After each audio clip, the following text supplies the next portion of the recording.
7월 새벽 일본 전역이 충격에 빠졌습니다. 2025년 7월 12일 새벽 3시 57분 일본 규슈 후쿠시마 앞바다에서 규모 7.3의 지진이 발생했습니다. 이는 대지진 발생할 것이라는 예언과 정확히 일치한 시각이었습니다. 건물이 흔들리고 천장은 무너지고 집기들이 엉망진창, 한마디로 아비규환이 되었습니다. 지하철이 긴급 정차하고 사람들이 비명을 지르며 거리로 뛰쳐나왔습니다.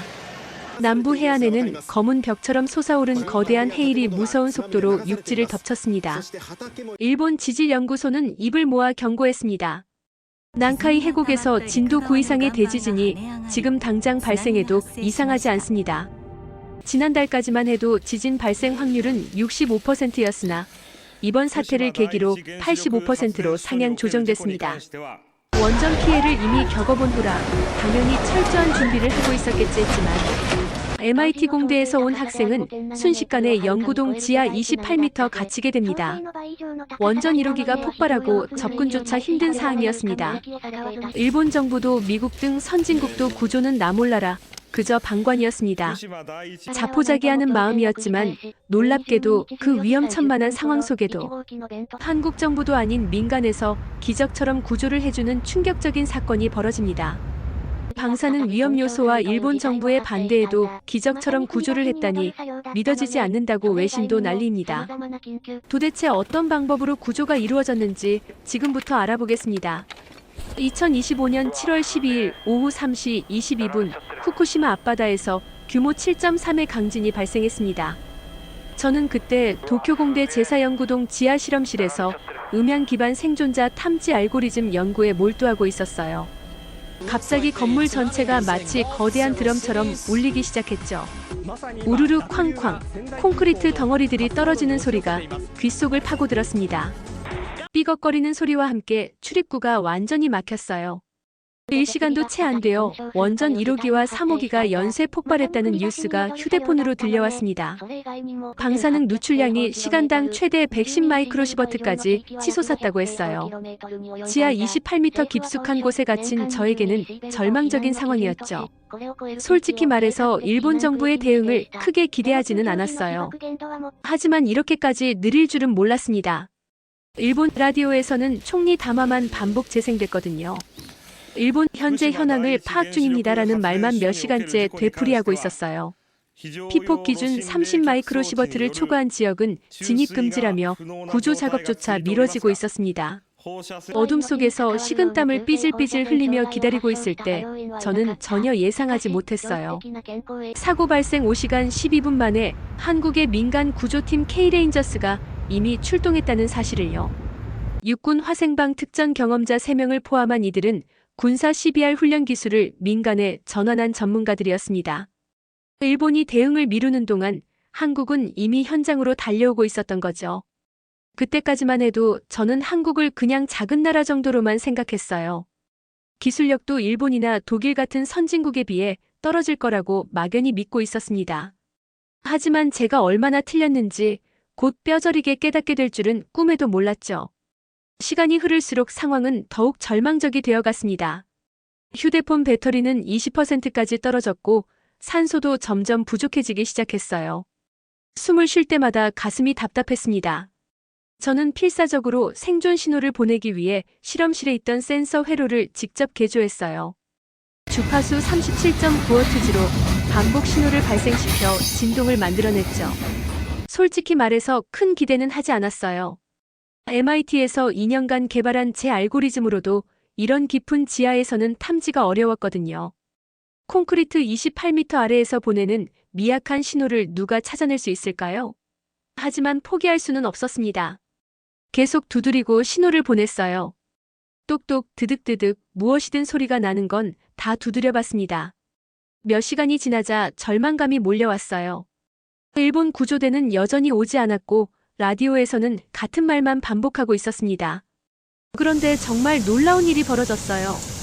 사고 발생 14시간 37분 후 갑자기 윙윙거리는 소리가 들려왔습니다. 처음에는 환청인 줄 알았어요. 하지만 점점 가까워지는 소리였죠. 나중에 알고 보니 한국 구조팀의 AI 심박 탐지 드론이었습니다. 이들은 NFP-120 방호복과 K-N95X 정밀 마스크를 착용하고 진입했다고 했어요. 자체 방사선 검사 결과 외부 기준치는 초과했지만 내부 오염은 전혀 없었다고 하더군요. 드론이 제 심박을 포착했을 때 분당 42회였는데 생존 가능성을 보통 이상으로 판정했다고 했습니다. 가장 충격적이었던 건 속도였어요. 탐지부터 추적, 분석까지 단 12분 34초 만에 초기 프로토콜을 끝냈다는 거였습니다.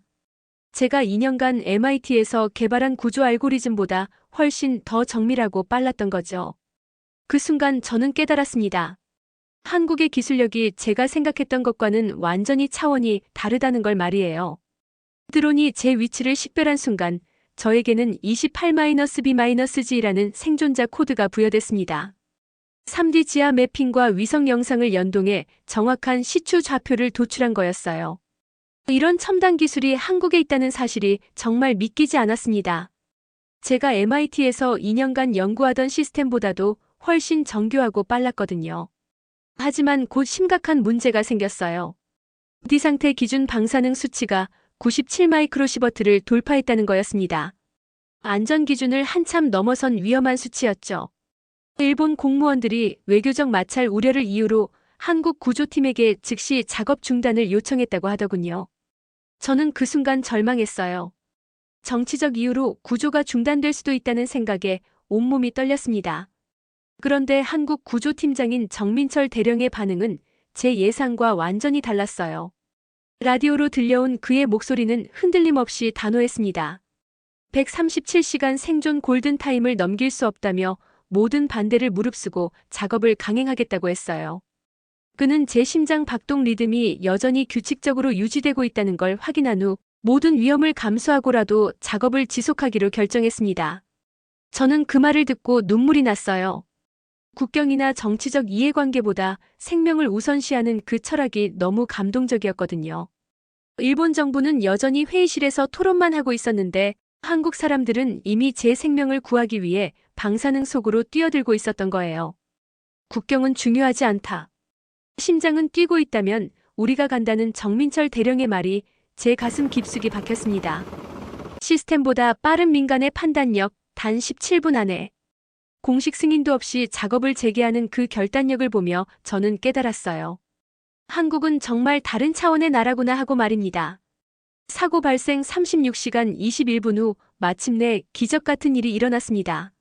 한국 구조팀이 환기 틈을 확보하는데 성공한 거였어요.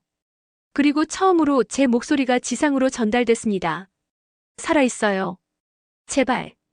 여기 있어요. 목이 완전히 쉬어서 간신히 나오는 소리였지만 그들은 제 음성을 명확하게 포착했어요. 정민철 대령이 직접 라디오로 말을 걸어왔을 때 저는 믿을 수가 없었습니다. 에밀리 씨, 들리세요? 우리는 한국 K-레인저스 구조팀입니다. 당신을 반드시 구해내겠습니다. 그 순간 제 눈에서 눈물이 쏟아졌어요. 40시간 동안 아무도 제 이름을 불러주지 않았는데 누군가 찾아와서 구하러 왔다고 말해주는 그 따뜻함이 너무 간절했거든요. 구조팀은 즉시 추가 방사선 차단막을 설치했습니다. 그리고 특수 제작된 드릴을 이용해 본격적인 진입 작업을 시작했어요. 콘크리트를 뚫는 드르르 소리가 점점 가까워졌습니다. 진입에 걸린 시간은 놀랍게도 단 1시간 56분이었어요. 일본 기술진이 최소 8시간은 걸릴 것이라고 예상했던 작업을 말이죠. 드디어 콘크리트 절단이 완료됐을 때 저는 생전 처음 보는 한국 구조대원의 얼굴을 마주했습니다. 두꺼운 방호복을 입고 있었지만 투명 마스크 너머로도 따뜻한 미소가 보였어요. 구조 당시 외부 방사선 수치는 83.4 마이크로시버트였는데 제가 안전하게 구조된 후에는 72 마이크로시버트로 감소했다고 했습니다. 지상에 올라와서 정신을 차리고 처음 한 마리 살았다는 게 믿기지 않아요. 이게 진짜죠? 였어요. 40시간 가까이 죽음과 사투를 벌이다가 기적처럼 구조된 순간이었거든요. 한국 구조팀의 놀라운 기술력과 헌신 덕분에 저는 새로운 삶을 얻었습니다. 구조 영상은 다음날 SNS에서 72만 회 이상 공유됐다고 하더군요. 구조된 지 일주일 후 정민철 대령이 저를 한국 구조팀 본부로 초대했습니다. 그곳에서 본 광경은 정말 충격적이었어요. 실시간 위성 연동 맵과 AI 기반 생존 가능성 분석표가 벽면을 가득 채우고 있었습니다. 수십 개의 모니터가 동시에 재난 지역 곳곳을 실시간으로 분석하고 있었죠. 이건 논문이 아니라 전투야라는 말이 저절로 나왔어요. 학술적 연구와는 완전히 차원이 다른 실전 시스템이었거든요. 정민철 대령이 제게 놀라운 제안을 했습니다. 에밀리 씨의 음향 기반 알고리즘을 우리 드론에 통합해보면 어떨까요? 처음에는 솔직히 의구심이 들었어요.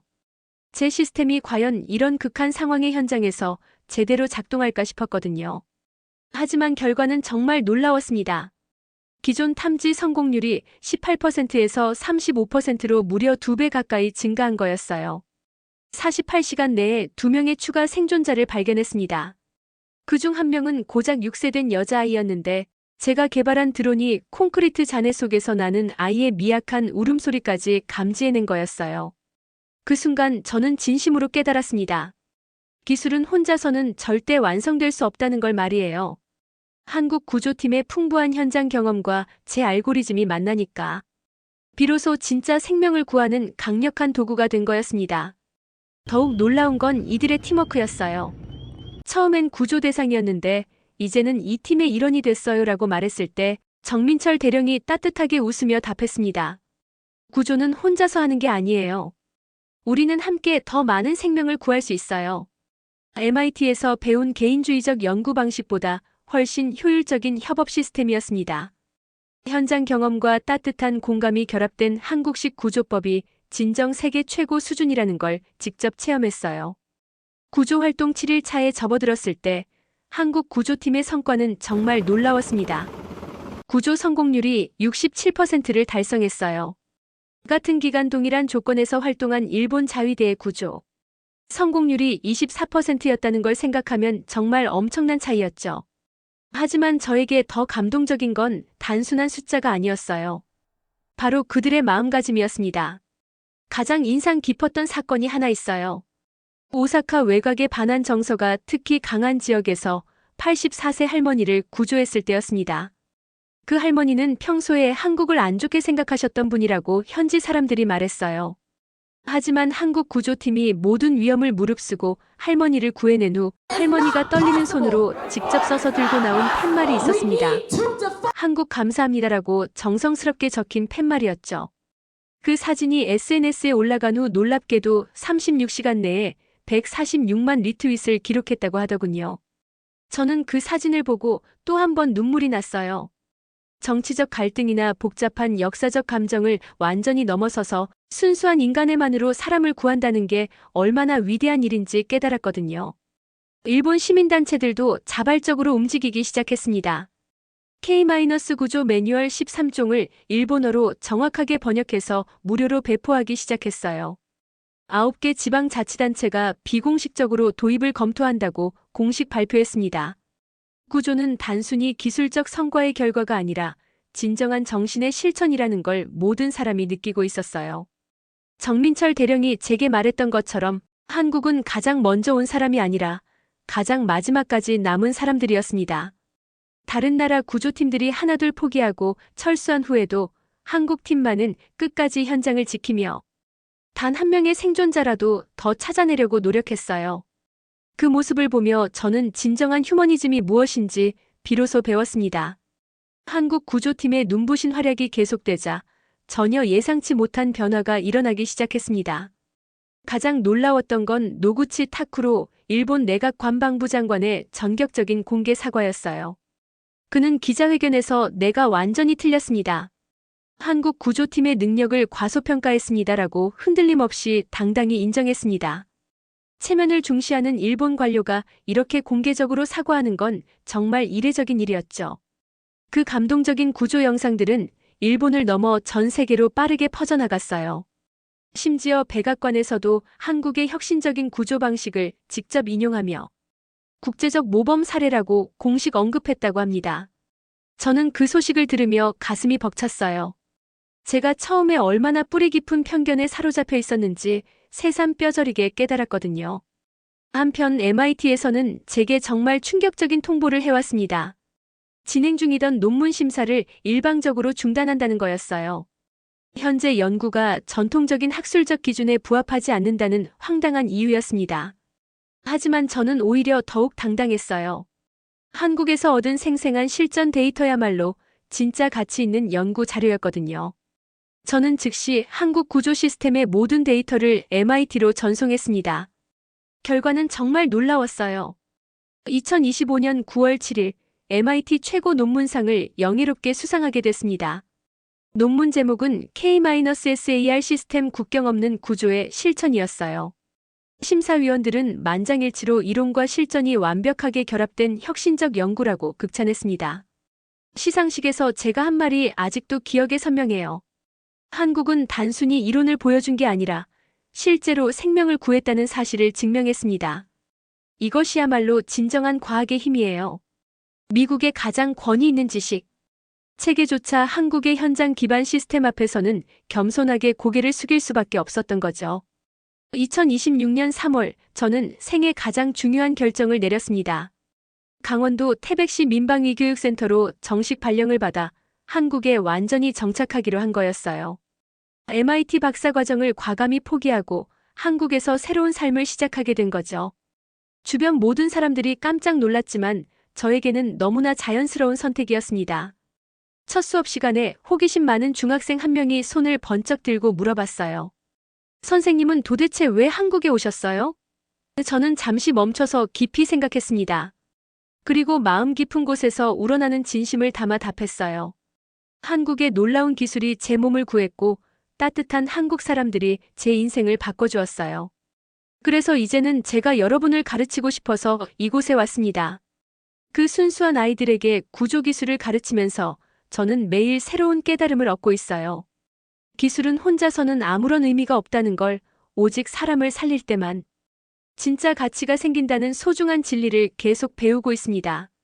한국의 아이들은 이미 이런 휴머니즘 철학을 너무나 자연스럽게 받아들이더군요. 지난달에는 일본에서 정성스럽게 쓴 편지 23통이 도착했습니다. 모두 제가 속해 있던 한국 구조팀에게 보낸 진심 어린 감사 편지들이었어요. 목숨을 구해주셔서 정말 감사합니다. 한국의 은혜를 절대 잊지 않겠습니다라는 감동적인 내용들이었습니다. 그 편지들을 한 장 한 장 읽으며 저는 또 한 번 뜨거운 눈물을 흘렸어요. 이제 저는 진심으로 확신합니다. 한국에 온 건 단순한 우연이 아니라 운명이었다고요. 구조받는 사람에서 시작해서 이제는 미래를 가르치는 교육자가 된 제 인생이 완전히 바뀌었어요. 매일 아침 태백의 맑은 공기를 마시며 생각해요. 기술은 혼자선 절대 위대해질 수 없습니다. 사람을 살릴 때 비로소 진짜 의미가 생기죠. 한국에서 배운 이 소중한 철학을 제가 평생 전파해 나갈 겁니다.